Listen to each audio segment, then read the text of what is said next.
Halo kawan pajak. Assalamualaikum warahmatullahi wabarakatuh. Selamat datang kembali di podcast KPP Pratama Jakarta Sawah Besar 1. Kali ini kita akan membahas per 13 garing PJ garing 2022. Tentang apakah itu? Baik, sebelumnya bumper dulu.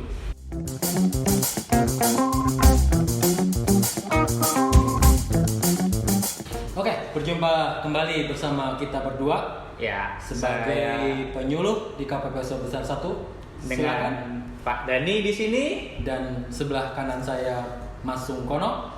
Oke, terima kasih kawan pajak yang sudah menyempatkan waktu untuk mengunjungi video kami. Semoga sih ini bisa bermanfaat buat rekan pajak semua. Ya, dengan podcast ini juga di samping kita ada kelas pajak melalui Zoom atau melalui penyuluhan langsung.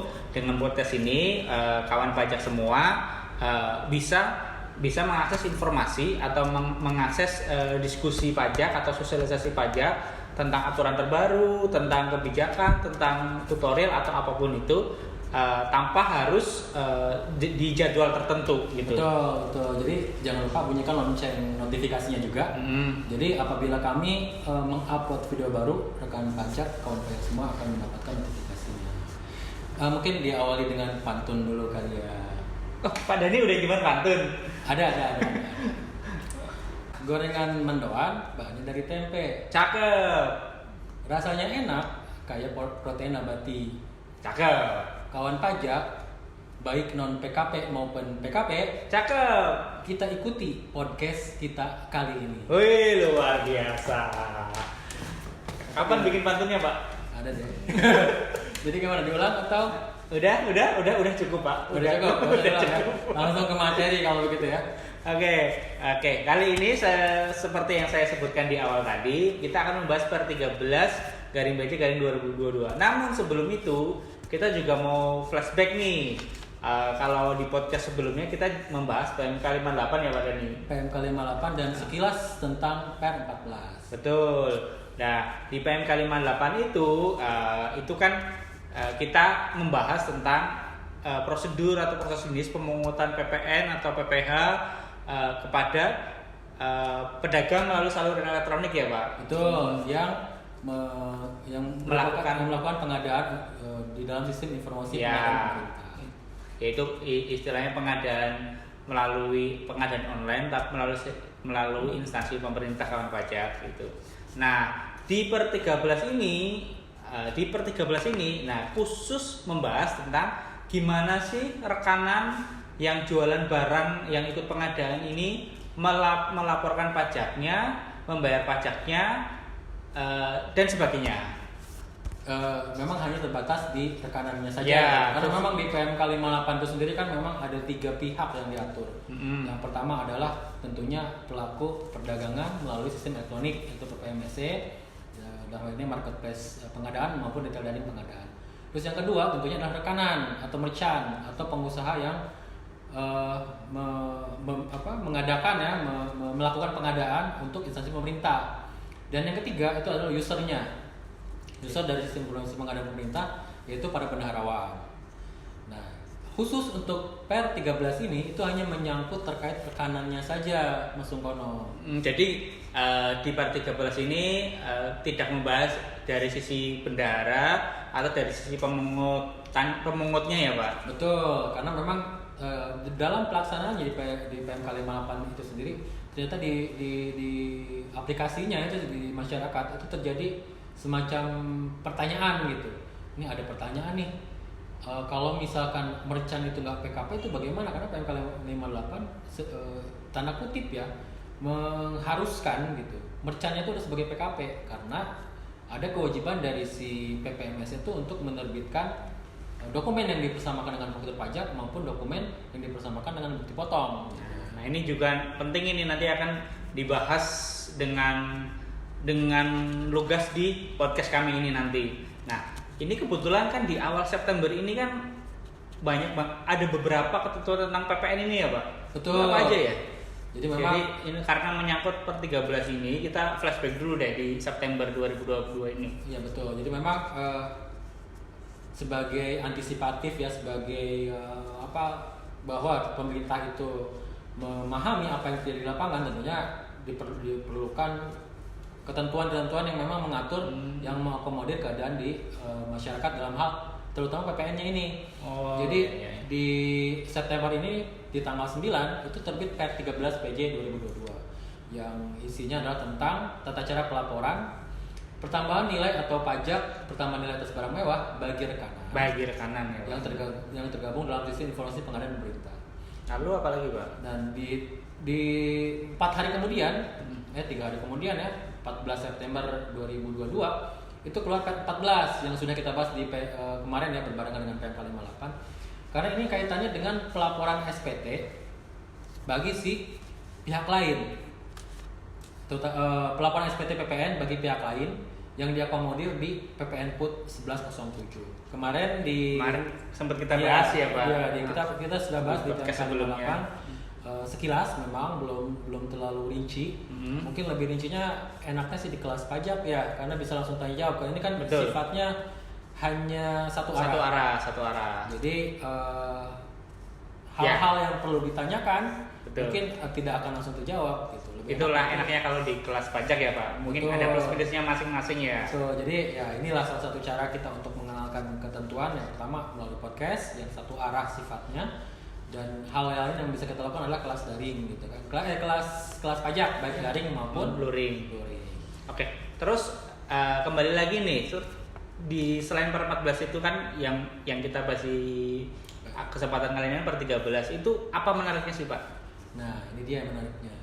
Jadi pada saat tadi ya mungkin di awal kita tadi sekilas menyampaikan bahwa di PMK 58 terkait merchant itu ada kewajiban sebagai pengusaha kena pajak. Nah, itu yang kemarin kita bahaskan seperti itu ya. Iya, Wajib merupakan pengusaha kena pajak gitu ya, Pak. Padahal yang tidak menutup kemungkinan gitu. Para pengusaha pun yang belum ditetapkan sebagai pengusaha kena pajak bisa itu melakukan pengadaan melalui sistem informasi pengadaan pemerintah gitu. Menarik ini, Pak. Berarti yang kemarin sebelumnya banyak yang memahami kalau berarti kalau saya nggak PKP nggak bisa nih kalau di PMK 58 soalnya di sini dijelaskan betul. Harus menjadi pengusaha kena pajak. Iya, jadi akhirnya manual gitu, nggak melalui sistem informasi pengadaan pemerintah. Gitu. Iya, terbatas hanya itu. Bahkan gitu, aduh nggak jadi nih ikut pengadaan gitu soalnya bukan PKP di PMK 58. Nah, ternyata di sini bukan lain ya, dihitungkan lagi ya, dijelaskan lagi ya. Iya, di Per 13 ini mengakomodir lah. Jadi para merchant gitu yang sudah punya yang sudah sebagai merchant di marketplace yang terdaftar di PPMSE itu walaupun dia non PKP dia bisa melakukan pengadaan melalui sistem informasi pemerintah tanpa harus menjadi PKP terlebih dahulu. Artinya PKP ini ada dua hal ya. Secara faktual itu memang dia omsetnya di atas 4,8 miliar gitu kan, dan itu wajib PKP, atau memang dia memilih sebagai PKP yang artinya haknya wajib pajak gitu kan, haknya si pengusaha untuk dilakukan sebagai pengusaha kena pajak. Menarik. Jadi oke lah, itu sebenarnya cukup menarik sih, apalagi banyak yang berpendapat bahwa harus PKP ya di Per 13 ini diatur, ternyata nggak seperti itu yang dimaksud. Tapi sebenarnya Per 13 ini mengatur apa aja sih, Pak? Jadi di Per 13 ini sendiri mungkin kita lihat ke latar belakangnya dulu ya, kenapa ada Per 13. Nah, tentunya kan kita paham ya waktu pembahasan di PMK 58 itu ada 3 pihak subjek pajak yang diatur. Yang pertama adalah pihak lain, yaitu pelaku perdagangan melalui sistem elektronik, dalam hal ini ada marketplace pengadaan maupun desain pengadaan. Terus yang kedua, pengusaha sebagai rekanan pemerintah. Nah, pengusaha ini kalau di PMK 58 tanda kutip tuh wajib PKP. Padahal di prakteknya tuh belum tentu semuanya adalah PKP. Dan yang ketiga, subjek ketentuan yang diatur di PMK 58 adalah user sistem pengadaan atau instansi pemerintah. Nah, khusus di latar belakang inilah diatur Per 13 terkait pengusaha atau rekanan pemerintahnya itu gitu yang diakomodir, jadi tidak hanya sebagai pengusaha kena pajak. Nah, jadi mungkin kita juga perlu mengetahui ya PMK 58 tuh yang diatur tentang apa sih? Nah, PMK 58 itu sendiri mengatur tentang penunjukan pihak lain. Siapa pihak lain ini? Ya, tentunya adalah PPMSE sebagai pemungut pajak. Nah, di situ juga diatur tentang tata cara pemungutan, penyetoran dan atau pengukuran pajak oleh pihak lain tersebut atas transaksi pengadaan barang atau jasa melalui sistem informasi pengadaan pemerintah. Nah, jadi karena PMK 58 adalah ketentuan mengenai hal yang tadi kami sebutkan itu, tentunya harus dijelaskan lagi rekanan pemerintah itu yang seperti apa. Tentunya ada tujuannya juga tuh kenapa ada PR13. Oke. Nah, tujuannya adalah yang tentunya adalah memberikan kemudahan dan kepastian dalam hal pelaksanaan PMK 58 itu sendiri, terutama rekanan. Terutama bagi rekanannya ya. Iya, terutama bagi rekanan yang mengadakan pengadaan melalui sistem informasi pengadaan pemerintah. Salah satunya tentang penentuan PKP tadi itu ya Pak. Betul. Jadi hal yang menarik yang mungkin tadinya kalau rekanan itu adalah non PKP, dia terbatas pengadaan di luar PPMSE. Artinya yang selama ini dilakukan ya artinya tetap dipotong dipungut oleh bendahara, bukan dipotong dipungut oleh pihak lain, dalam hal ini pelaku pedagang ini ya PPMSE-nya itu sendiri. Gitu. Tapi gini Pak, mungkin flashback yang poin yang menarik tadi yang masalah PKP tadi, kalau misal itu berlakunya, misal saya non PKP nih, saya non PKP mau transaksi pengadaan ke pengadaan nih jadi rekanan. Nah, terus saya gimana ini? Apakah perlu lapor atau enggak Pak? Nanti itu kita bahas di isi nanti pasalnya. ada. Di isi pasalnya. Nanti di isi pasalnya ada ya. Nah, itulah inti dari PR13 itu sendiri. Oh gitu. Intinya adalah seperti itu. Karena saya juga bertanya-tanya juga ini Pak, bagaimana nanti kalau mungkin kita jadi seperti ini rekanan, Mas Mono. Sebelumnya kalau kita bukan sebagai PKP, kita karena di PMK 58 itu mengatur harus PKP merchant, berarti selain PKP nggak bisa itu ikut bertransaksi. Ya. Tapi sejak berlakunya PR13 ini menjadi bisa, gitu. Jadi sebelumnya mungkin kalau selain dari kalau rekanan itu akan melakukan pengadaan ke instansi pemerintah, dia akan melakukan di luar sistem informasi pengadaan pemerintah, artinya secara manual, gitu. Kalau secara manual kan memang di situ juga dalam hal ini ada syarat-syarat tertentu yang terkait ketentuan itu ya, yang di luar PMK 58 begitu. Oke. Jadi yang terkait itu seperti itu ya Pak.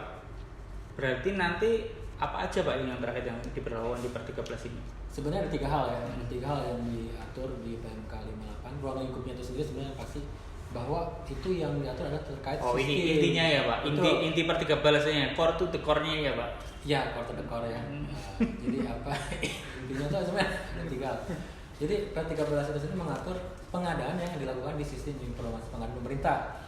Jadi ini sistem informasi yang digunakan untuk melakukan atau memfasilitasi pengadaan barang dan atau jasa melalui sistem elektronik. Dan yang kedua, ruang lingkup yang diatur di PR13 ini tentunya adalah rekanannya itu sendiri. Jadi rekanan itu dalam hal ini adalah pengusaha, tidak dibatasi ya, pengusaha kena pajak atau non pengusaha kena pajak. Di sini adalah pengusaha yang menyediakan barang atau jasa melalui sistem informasi pengadaan. Dan yang ketiga, ruang lingkupnya adalah adanya pihak lain yang merupakan marketplace atau retail daring pengadaan yang terlibat langsung untuk memfasilitasi transaksi antar pihak yang bertransaksi melalui sistem informasi pengadaan. Jadi dalam hal ini tentunya marketplace inilah yang sebagai jembatan dari bendaharawan dan rekanan pemerintah tadi. Jadi marketplace ini adalah sebagai jembatan dari instansi pemerintah maupun rekanan. Gitu. Jadi tiga hal inilah yang diatur di PR13. Begitu Mas Ukarno. Baik. Sekilas saja ya Pak. Apakah ruang lingkup Per13 ini seperti ini sama dengan ruang lingkup di PMK 58 ini? Wah, kalau PMK 58 kan dia tidak terbatas ke PPN, tidak terbatas ke pengusaha kena pajak. Iya. tidak terbatas ke penunjukan pihak lain gitu kan, lebih luas gitu. Sedangkan kalau PR13 ini hanya terkait rekanannya saja gitu. Jadi artinya ini memfasilitasi UMKM gitu kan dalam hal ini, yang tadinya mungkin kalau secara manual juga harus PKP, secara sistem juga harus PKP, jadi akhirnya tidak bisa melakukan pengadaan ke rekanan ke instansi pemerintah nih. Nah di PR13 ini ada pengecualian, ada semacam relaksasi. Jadi kalau memang si pengusaha tersebut belum PKP, baik secara faktual maupun secara ketentuan memang belum memenuhi gitu, dia bisa kok melakukan pengadaan untuk instansi pemerintah. Oke. Kalau misalnya disandingkan dengan PMK 58 ya Pak, tentang alur proses bisnis dari pemungutan, ini konteksnya pemungutan PPN kan ya, per 13 ya. Nah, itu kewajiban terkait PPN yang diatur dalam per 13 itu seperti apa Pak? Jadi kembali ya, kan di PMK 58 itu menunjuk marketplace atau dalam hal ini pihak lain itu sebagai pemungut pajak, sebagai perantara antara bendaharawan dengan si merchant. Nah, di PMK 58 si merchant itu adalah wajib PKP. Jadi merchant diwajibkan menginput data NPWP dan checklist sebagai PKP. Memang sistemnya sudah dibuat sedemikian rupa sehingga si merchant itu harus sebagai PKP. Jadi dia harus mengisi NPWP dan juga centang sebagai PKP. Nah, ini tentunya membatasi rekanan pemerintah. Di satu sisi pemerintah juga instansi pemerintah juga mungkin bisa dipenuhi kebutuhannya dari selain non PKP gitu kan tergantung wilayah juga nih. Instansi pemerintah kan ada di seluruh Indonesia.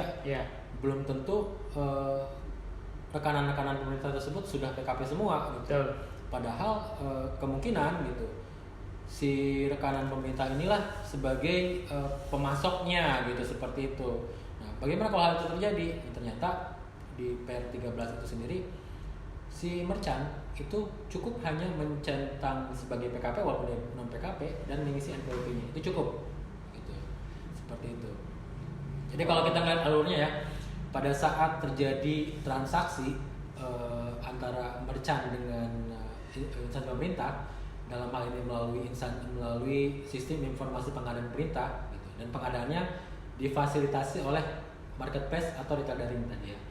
Nah, jadi merchant menginput data NPWP dan centang sebagai PKP.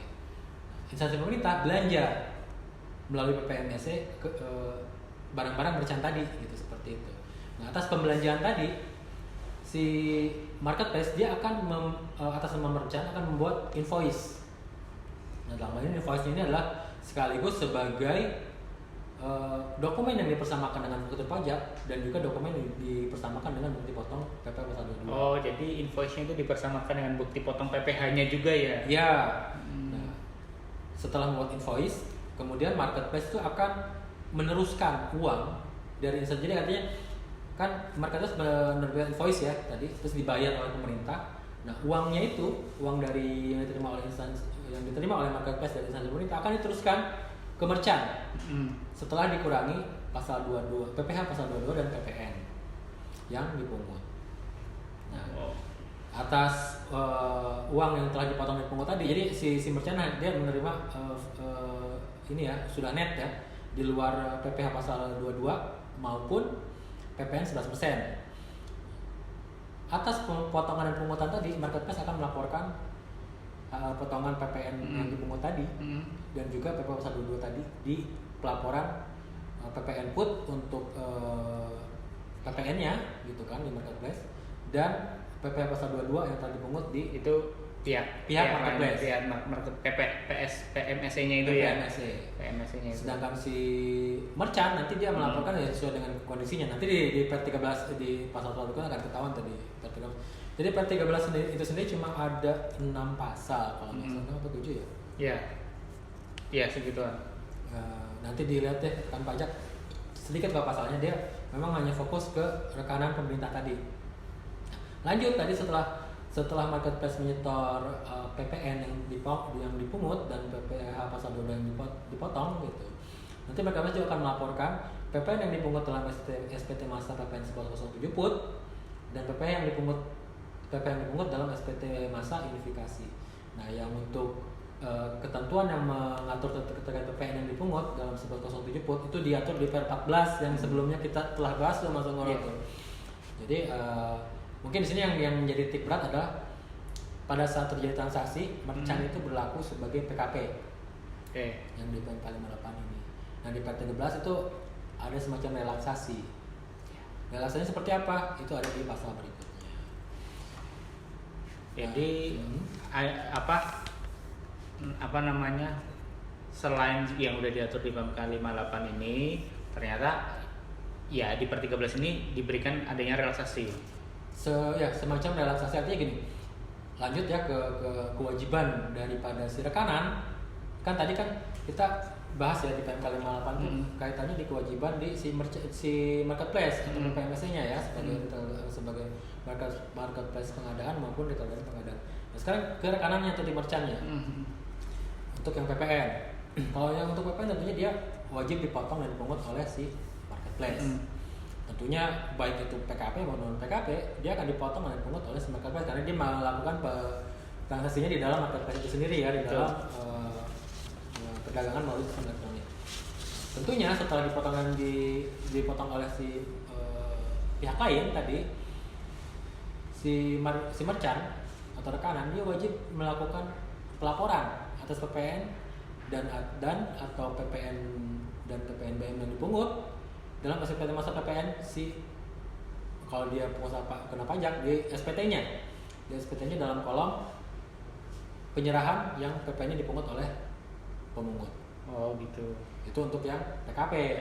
Nah, tapi kalau untuk yang rekanan non PKP itu ada relaksasi dengan tentunya kan dia tidak punya fasilitas untuk pelaporan. Ya, tidak punya e-faktur istilahnya. Tidak punya e-faktur. Maka pajak pertambahan nilai atau pajak pertambahan nilai dan atau penjualan atas barang mewah yang dipungut oleh pihak lain tidak perlu dilaporkan oleh rekanan yang merupakan pengusaha kecil ya, bukan penguasa, maaf.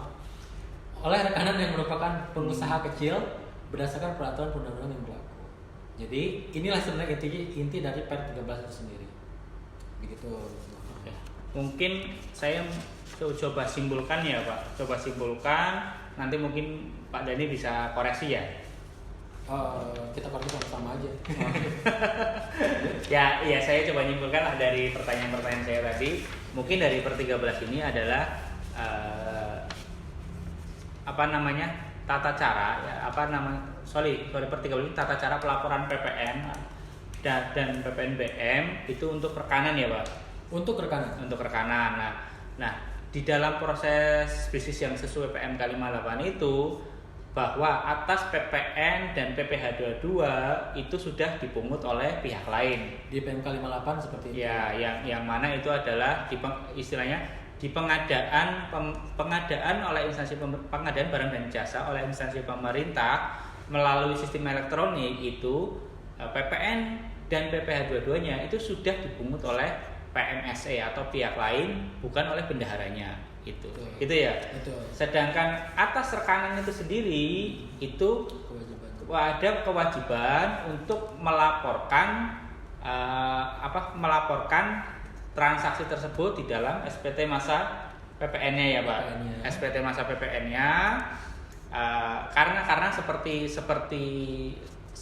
kondisi transaksi dengan rekanan pemungut atau rekanan bendahara pemerintah itu transaksinya dipungut oleh lawan. Nah, di dalam konteks ini adalah pihak lain gitu. Jadi tidak perlu setor lagi ya Pak. Tidak perlu setor lagi.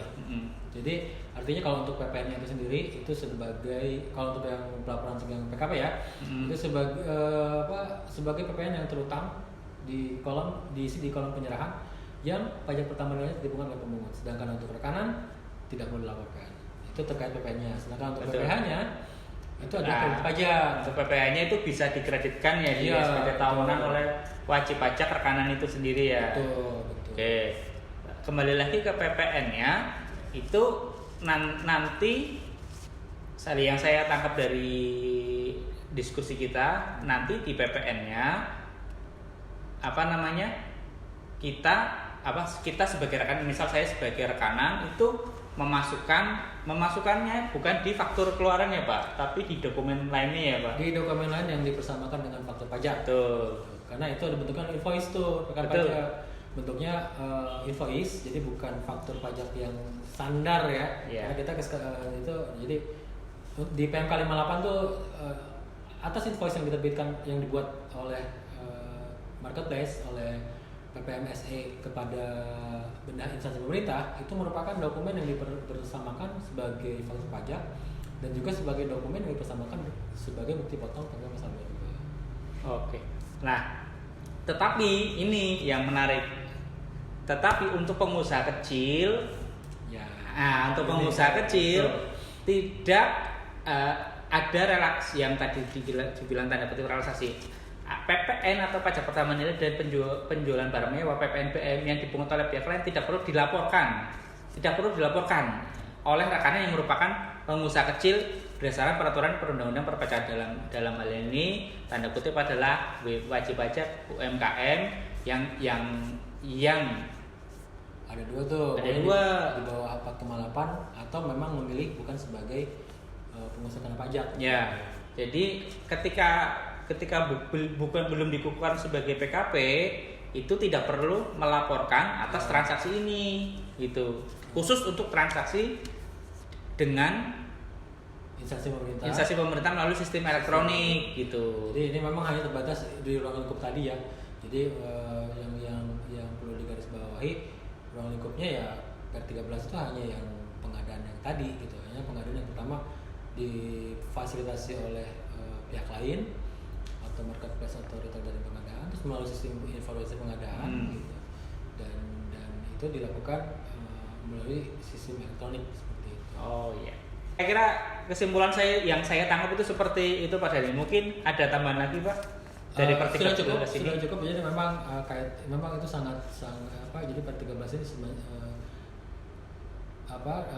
dari pemerintah gitu kan, dari pemerintah untuk mengakomodir pengusaha yang belum dikukuhkan sebagai PKP untuk tetap bisa melakukan pengadaan ke pemerintah dengan syarat-syarat tadi gitu ya. Pertama dilakukannya melalui PPMSE dan juga si usernya juga menggunakan sistem informasi pengadaan pemerintah. Jadi dua hal itu yang melatar belakang yang menjadi syarat ya, bahwa walaupun di UMKM dia tinggal mencentang NPWP, tinggal mengisi NPWP dan mencentang sebagai PKP walaupun pada realnya kewajiban perpajakannya dia belum dikukuhkan sebagai PKP gitu. Jadi memang PKP sudah pasti bisa gitu. Non PKP pun dengan berlakunya Per 13 ini sudah bisa melakukan pengadaan melalui sistem informasi pengadaan pemerintah. Nah, tuh. Jadi bagi kawan pajak yang UMKM sudah dimudahkan banget tuh ya Pak Dhani. Ya. Jadi, bisa tuh kawan pajak ini udah bisa berbondong-bondong untuk ikut pengadaan pemerintah ya, meskipun belum dikukuhkan sebagai PKP gitu ya. Betul. Oke, mungkin itu ya yang kita materi podcast kita hari ini.